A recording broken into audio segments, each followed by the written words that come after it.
दुनिया मानती है कि एक साफ़ सुथरा शहर है। हमने बड़ी हॉस्पिटैलिटी शो की अपने गेस्ट को, और उसके साथ साथ मैं समझता हूँ कि इस हॉस्पिटैलिटी के साथ साथ जो एक पाकिस्तान का तशख़्ख़ुस है, पाकिस्तान की साख है, वो बैनुल-अक़वामी सतह पर बहाल हुई है। और लोगों को हमने ये मैसेज दिया है कि we are a peace loving nation, हम बहुत पोटेंशियल रखते हैं और इस तरह के इवेंट्स हम और भी करवा सकते हैं। और कुछ अर्सा बाद एक एससीओ की दूसरी समिट आनी है, हेड्स ऑफ स्टेट्स की, कुछ साल बाद।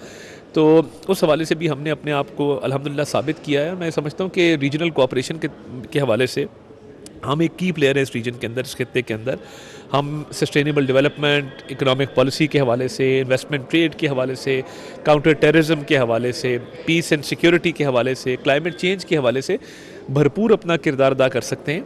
तो दुनिया ने माना है ना सिर्फ हमारे इन अरेंजमेंट्स को, बल्कि हमारी एक रोल को बतौर एक की प्लेयर इन द रीजन के।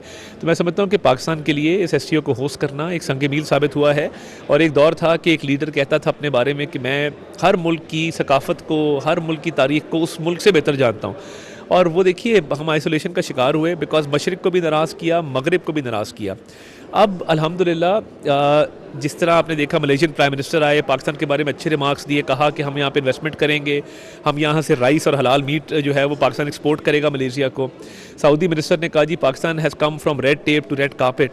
और ना सिर्फ पाकिस्तान ने सफ़र तय किया, बल्कि पाकिस्तान की ऊपर जो हम इन्वेस्टमेंट करने जा रहे हैं उसकी कोई लिमिट नहीं है।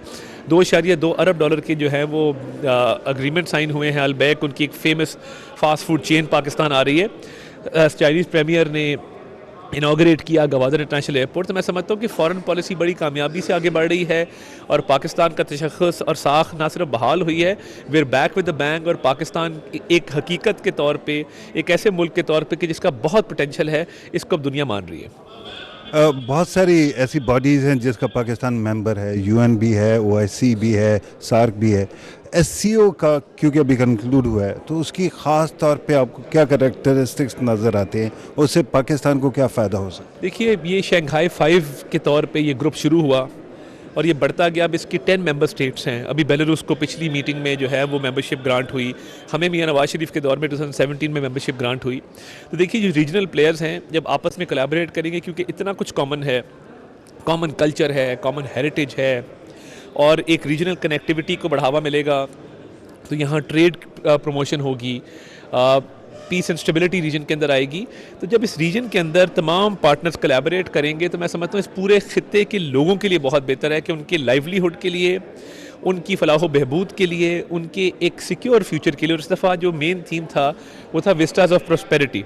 तो यानी हम एक तरक्की की तरफ, फलाह बहबूद की तरफ जा रहे हैं कि इस खित्ते के तमाम लोग जो हैं वो इससे फ़ायदा हासिल कर सकें। और जो पाकिस्तान ने किरदार अदा किया है, चेयर किया है सेशन को, मैं समझता हूँ कि पाकिस्तान के लिए एज़ाज़ और फ़ख्र की बात है। और जब ये आपस की कोलैबोरेशन बढ़ेंगी, और जो साइड लाइन से मीटिंग्स हुई, चाहे वो तुर्कमानिस्तान था, कज़ाकिस्तान था, किर्गिस्तान था, रशिया के प्राइम मिनिस्टर से मीटिंग है प्राइम मिनिस्टर की। तो जब ये बायलैटरल मीटिंग होती हैं तो इसमें ट्रेड इन्वेस्टमेंट डिस्कस होती है, इसमें एक्सपोर्ट्स डिस्कस होती हैं, इसमें बाकी एरियाज ऑफ कोलैबोरेशन डिस्कस होते हैं।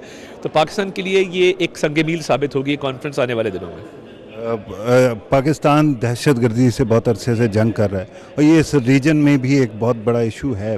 रैट्स के नाम से एक बॉडी मौजूद है, तो उसके अंदर भी कोई प्रोग्रेस हुई है जिसके अंदर कोऑपरेशन हो सके? देखिए, रैट्स के जो डीजी हैं वो यहाँ मौजूद थे।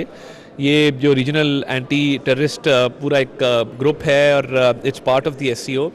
तो वो सिक्योरिटी के हवाले से और इंसदाद दहशतगर्दी के हवाले से हमेशा रेजोल्यूशन भी अडॉप्ट किया जाता है। वो जो जॉइंट कम्युनिके इशू किया गया है वो उसका हिस्सा है। तो आई थिंक रैट्स का एक बहुत अहम रोल है इस पूरे खित्ते में अमन अमान कायम करने के लिए। और आपने प्राइम मिनिस्टर साहब की स्टेटमेंट देखी, he was very vocal about Afghanistan. उन्होंने कहा कि वो सरजमीन इस्तेमाल नहीं होनी चाहिए दहशतगर्दी के लिए, और जब तक उधर अमन बहाल नहीं होगा, इस खित्ते के अंदर अमन जो है वो नहीं आ सकेगा। तो उस हवाले से भी आज बात हुई है। तो रैट्स का आने वाले दिनों में भी दहशतगर्दी के ख़ात्मे के लिए, इस पूरे रीजन को, खित्ते को सिक्योर बनाने के लिए बड़ा अहम किरदार है। एक final question regarding your ministry, और इंफॉर्मेशन भी एक बहुत इंपॉर्टेंट रोल प्ले करता है, और इन तमाम मुल्कों के अंदर भी एक मीडिया का अपना विंग मौजूद है, उनकी इंटीग्रेशन के लिए भी कुछ काम हो रहा है? देखिए, एक तो चाइना के साथ हमारी बात चल रही है इंफॉर्मेशन कॉरिडोर के ऊपर, और पीपल टू पीपल एक्सचेंजेस के ऊपर, कल्चरल एक्सचेंजेस के ऊपर, उसको हम आगे बढ़ा रहे हैं। बाकी जो कुछ ममालिक हैं, हमारी बहुत सारी सकाफ़त मिलती है कुछ ममालिक के साथ। मेरी बात हो रही थी जो सेंट्रल एशियन स्टेट्स के कुछ मिनिस्टर्स आए हुए थे उनके साथ।